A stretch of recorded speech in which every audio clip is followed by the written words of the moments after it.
Hello everyone, my name is Sean, and today I'm going to discuss a standard for the third grade class that I hold very near and dear to my heart.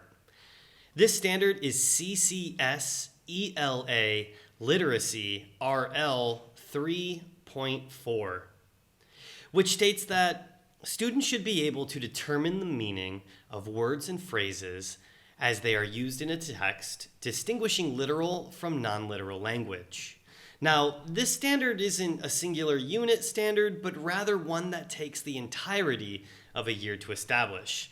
And the reason I chose this standard is that as a person who currently focuses on ELLs, this standard is vital for the progress of students. Whereas in a class full of native English-speaking students, the standard will most likely be met on its own without having to put too much thought or effort into reaching it. For ELL students, on the other hand, that's not the case at all. In fact, non-literal words and phrases can be very daunting for those students and cause them a great deal of confusion in their work.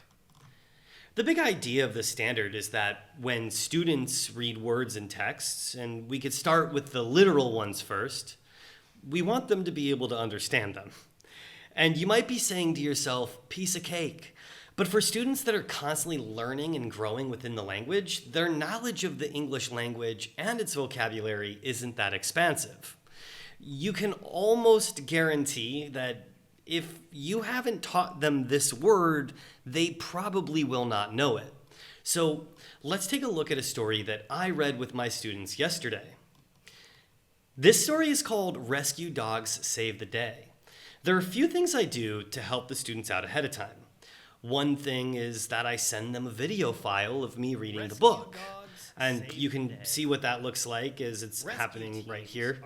But that really won't help them understand what the literal words actually mean. Rather, it allows them to identify the words they don't know before we start reading the story in class. In this paragraph here, we can see that I've underlined two different words that the students would most likely not understand. Those words are handlers and obedient. So to help them understand what these words mean, I would give them a chance to read what comes after those words. For example, handlers, the people who work with them.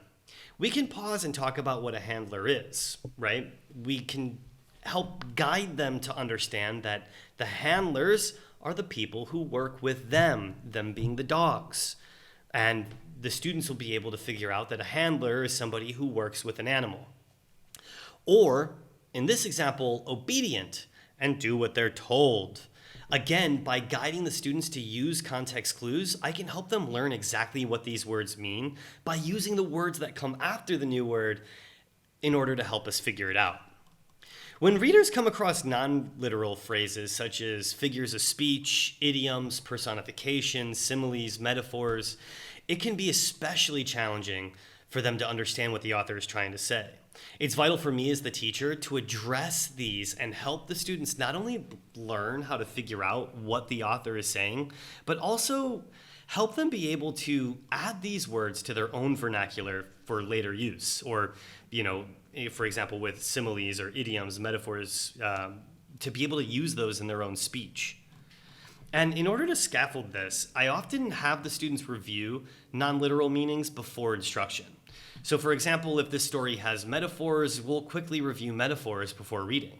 If there are a lot of personifications, we'll go over that.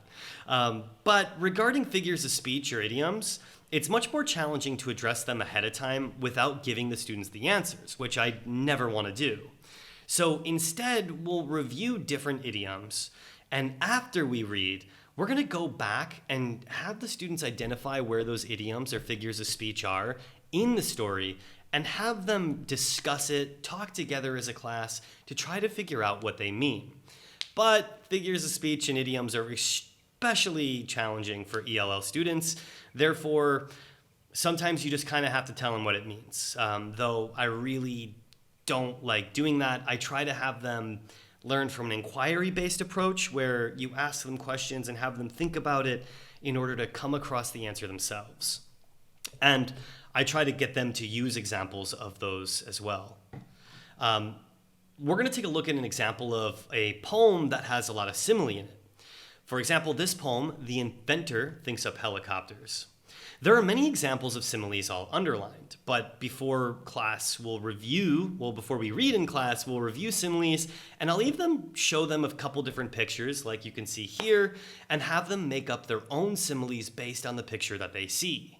Like, they might say, the man is as angry as a bull, or the man is angry like a volcano.